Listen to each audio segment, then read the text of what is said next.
કોઈ પણ સરકારોએ નેક્સ્ટ જનરેશન માટે વિચારતી હોય છે. મારે ઇન્ટરેક્શન તો યુથ સાથે કરવું હતું જી કે તેઓ શું વિચારે છે. અમે પોલિસી બનાવીએ છીએ રાઈટ ડાયરેક્શનમાં છે કે નથી એ પણ જોવું જરૂરી હોય છે.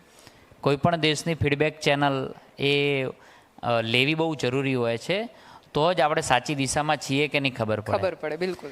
અને હવે તો કદાચ ફીડબેક ચેનલ લેવા માટે એક બહુ સરસ માધ્યમ છે સોશિયલ મીડિયા. પહેલાં કદાચ સરકારો સુધી વાત પહોંચાડવા માટે રૂબરૂ જવું પડતું નીતિનભાઈ. આજકાલ હવે ઇન્સ્ટા ઉપર કોઈ મેસેજ કરી દે ને તો પણ એને સીધો મેસેજ જતો રહે.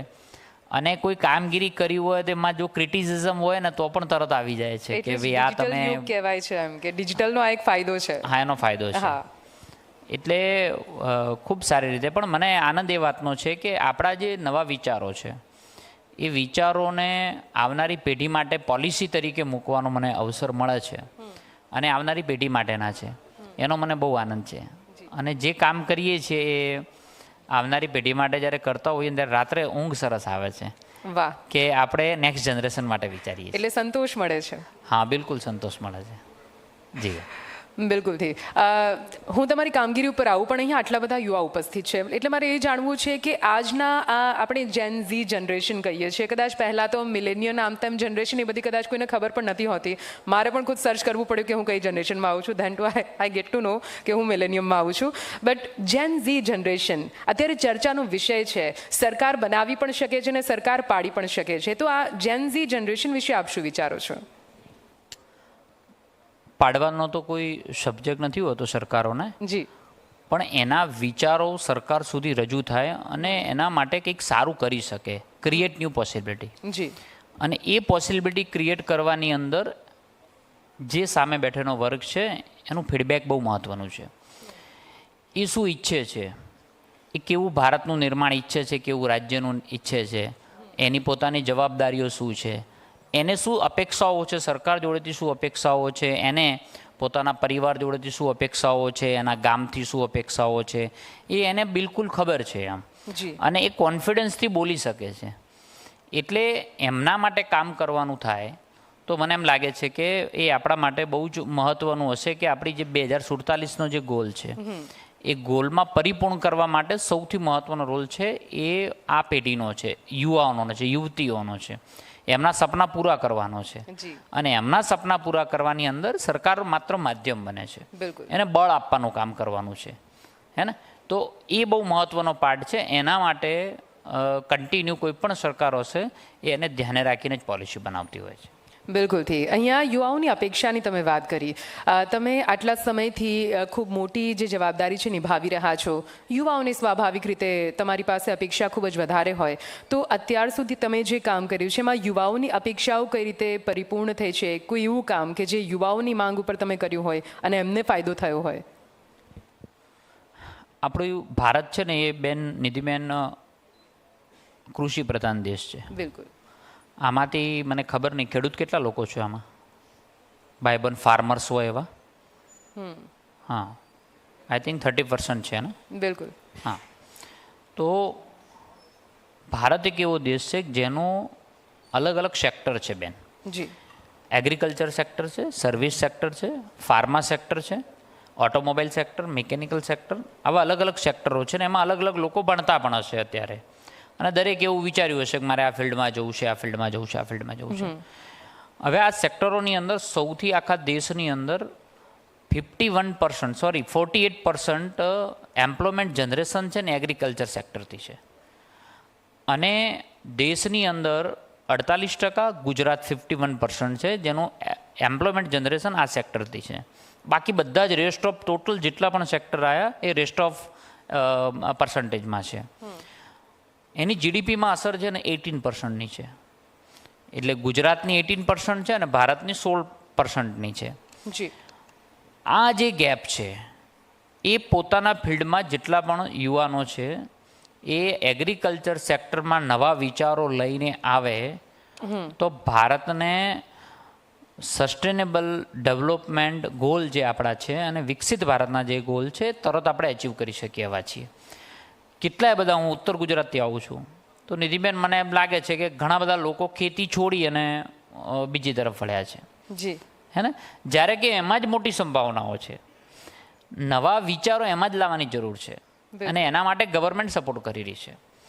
આજે મને કહેતા આનંદ થાય છે કે 18% જીડીપીની અંદર એગ્રીકલ્ચરનો રોલ ઇટ્સ વાઇડ, મતલબ બહુ જ મોટી એચિવમેન્ટ છે. પણ ગેપ હજી બહુ છે. એ 51% ને 18%નો એટલે ગેપ બહુ છે. એ ગેપને પૂરું કરવા માટે કોણ કરી શકે? રૂઢિચુસ્ત જે આપણી પરંપરાઓ ખેતીની છે એનાથી પણ વધારે આ નવી પેઢી જે છે એ ખેતીમાં નવા નવા આયામો લાવે તો કરી શકે છે. બિલકુલ. અને એની પર પૂરો ભરોસો પણ છે. આજે મને કહેતા આનંદ થાય છે કે આમાં ફ્રેન્ચ ફ્રાઈઝ કેટલા લોકો ખાય છે? બધાને ભાવે છે ને? બહુ સરસ, બધાને ભાવે છે ને? હવે મને કહેતા આનંદ થાય નિધિબેન કે ફ્રેન્ચ ફ્રાઈઝ આખા ભારતની અંદર ગુજરાતમાં જ બને છે. બિલકુલ. અને એ બધા Nitinbhai every potato is a sugar free potato. અને અહીંથી જ ગુજરાતમાંથી જ 50 દેશોમાં એક્સપોર્ટ થાય છે. 50 દેશોમાં. તો કોઈ ખેડૂતને આવું સૂઝ્યું કે મારે આવું કરવું જોઈએ અને એને કર્યું. ગવર્મેન્ટે પોલિસી બનાવી આપી. જી.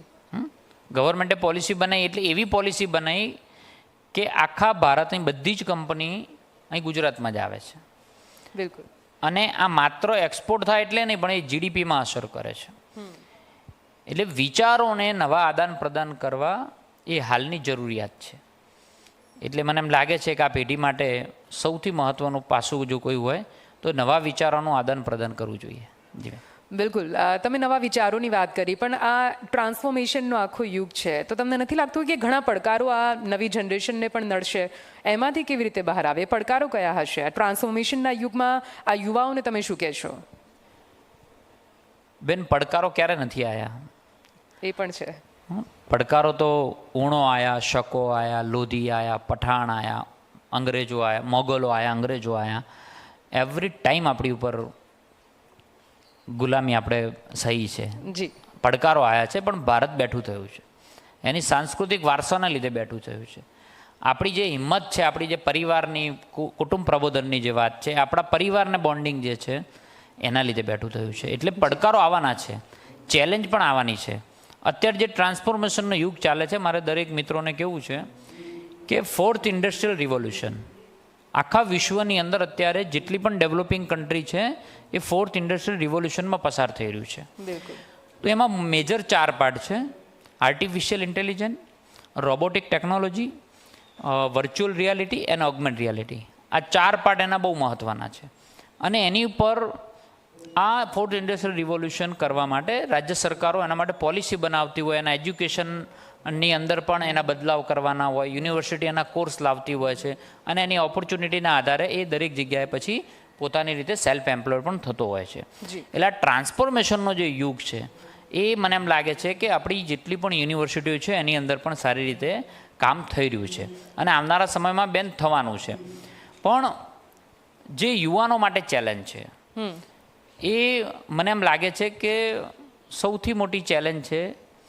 એ મને કહેતા સંકોચ નહીં થાય, પણ મારે કહેવું જોઈએ. જ્યારે મારા મિત્રો ભેગા થયા છે, બહુ સાંભળવા જેવું છે કે આખા વિશ્વના કેટલીક થિંક ટેન્કો છે. એ થિંક ટેન્ક નક્કી કરે છે કે કયા દેશને આગળ લઈ જવો અને કયા દેશને પાછળ રાખવો. જ્યારે હમણાં અમિતભાઈએ કીધું ને કે આપણે આ દ્રષ્ટિએથી ગ્રોથ કરી રહ્યા છીએ. આપણો પાડોશી મજબૂત ગ્રોથ કરતો હોય તો આપણને ગમતું નથી હોતું, અથવા આપણો કોમ્પિટિટર્સ આપણી સારી રીતે કંપનીમાં ગ્રો કરતો હોય તો આપણને ગમતું નથી હોતું. હા, બટ હેલ્ધી કોમ્પિટિશન પણ જરૂરી છે. હા. તો એવી જ રીતે કોઈ દેશ આગળ જતું હોય ને તો બીજા દેશને ન ગમતું હોય કે આપણે આજે ગરીબ દેશ તરીકે ઓળખાતો, સપેરાઓનો દેશ તરીકે ઓળખાતો, અને એ હવે વર્લ્ડની ત્રીજી ઇકોનોમી તરીકે ઉભરીને આવે છે. તો એને નક્કી કર્યું છે કેટલાક દેશોએ કે આના યુથને અવળે રસ્તે લઈ જાઓ. જી. એટલે જેથી કરીને એના ગ્રોની અંદર એ ડાઉન થાય.